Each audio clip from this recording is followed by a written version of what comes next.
the name of Allah, most beneficent, most merciful. All praises belong to Allah, the Lord of the universe. May the peace and blessings of Allah be upon His Prophet Muhammad, his household members, and all his companions, and all those who follow their path until the end of time. Viewers, Assalamu alaikum wa rahmatullahi wa barakatuh. Once again, I welcome you to the new edition of the program Islam is a Way of Life, coming to you from Kullum television. My name is Aminu Aliyu Gusau, Mujibban Gusau. We were discussing last week about the fundamental questions of life, which are the basis of knowledge. We said that man was in need of answers to these questions, and so he formed methods of seeking the knowledge to answer these questions. These questions are: from where do I come from? What is my mission on this world? Where am I going back to after death? And what will I find after death? So we said that there is up till today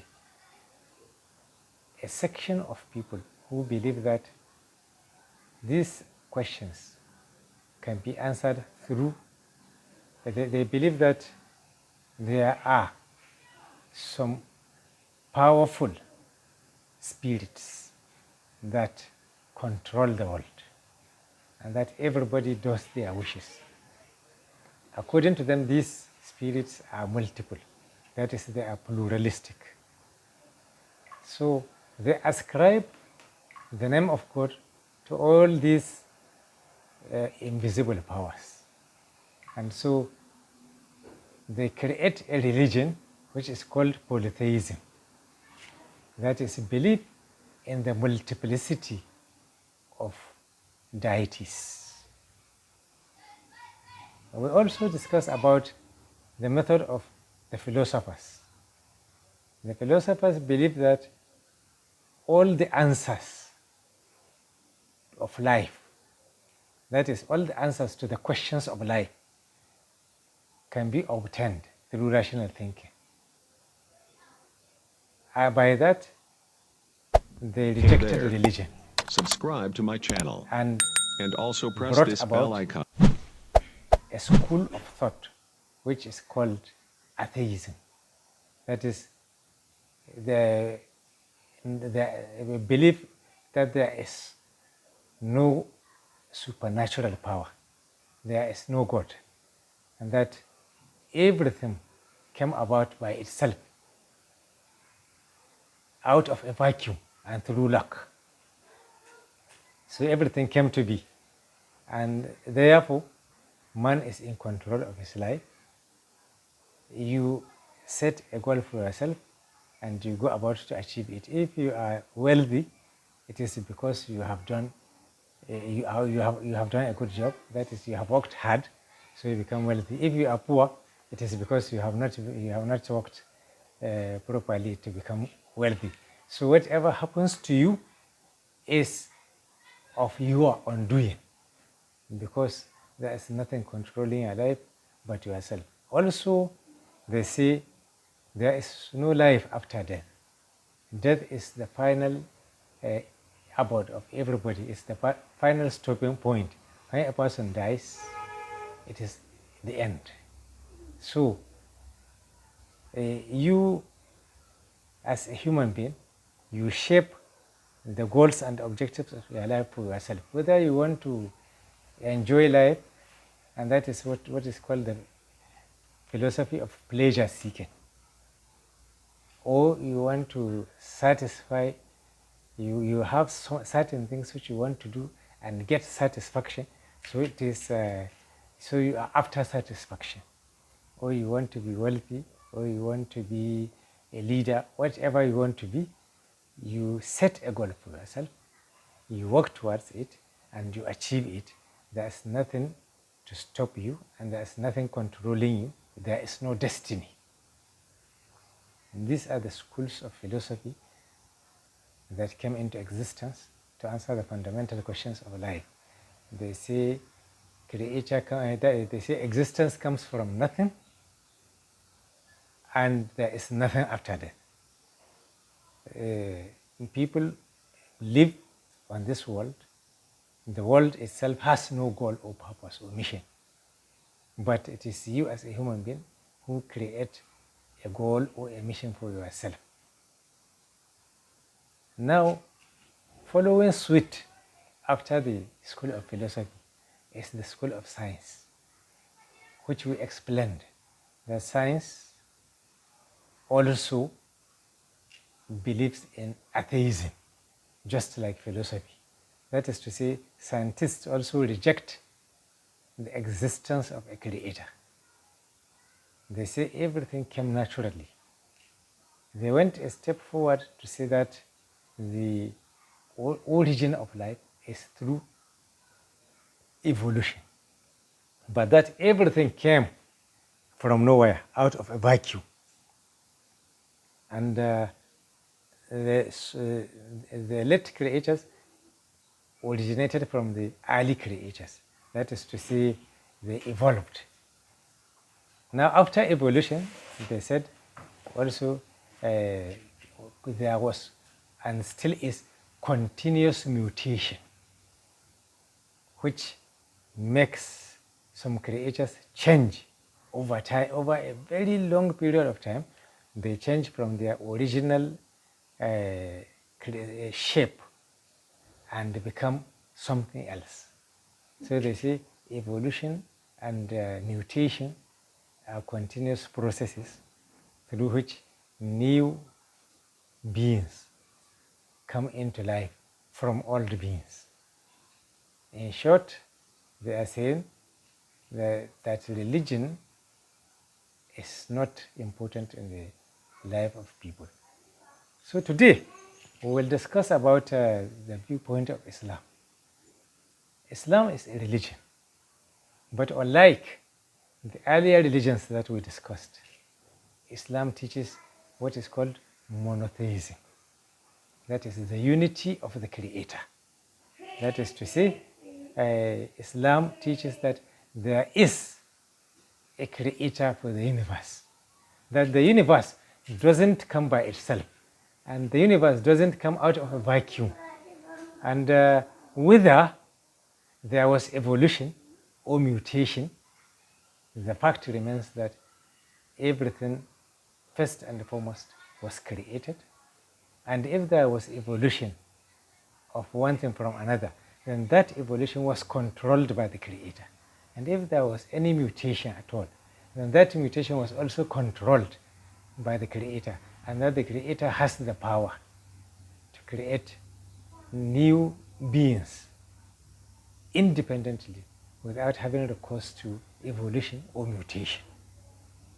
So, the origin of life, according to Islam, is the supernatural being that we call God, who created everything. He is the Creator.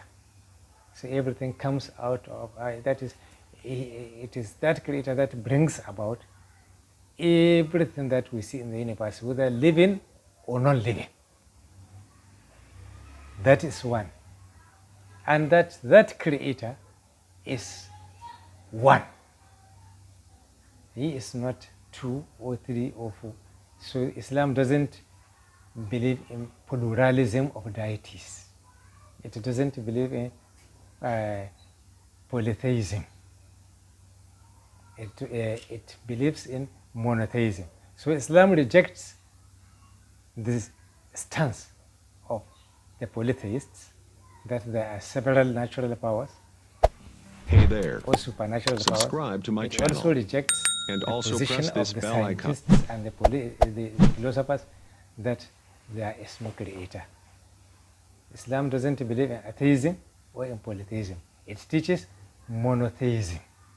And monotheism means there is a creator for everything, and that creator now created everything that we see. Of course, what Islam is teaching is that, contrary to the scientific position, first of all, nothing can come out of nothing. According to the scientists and the philosophers, everything came out of nothing.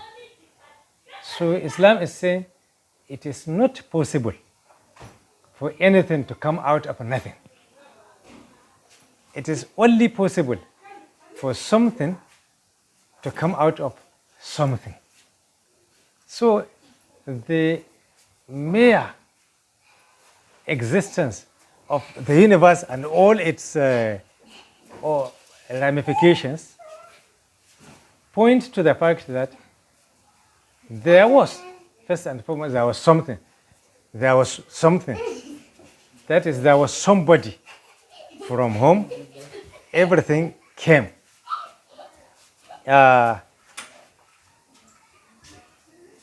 Because it is not possible for anything to come out of a vacuum.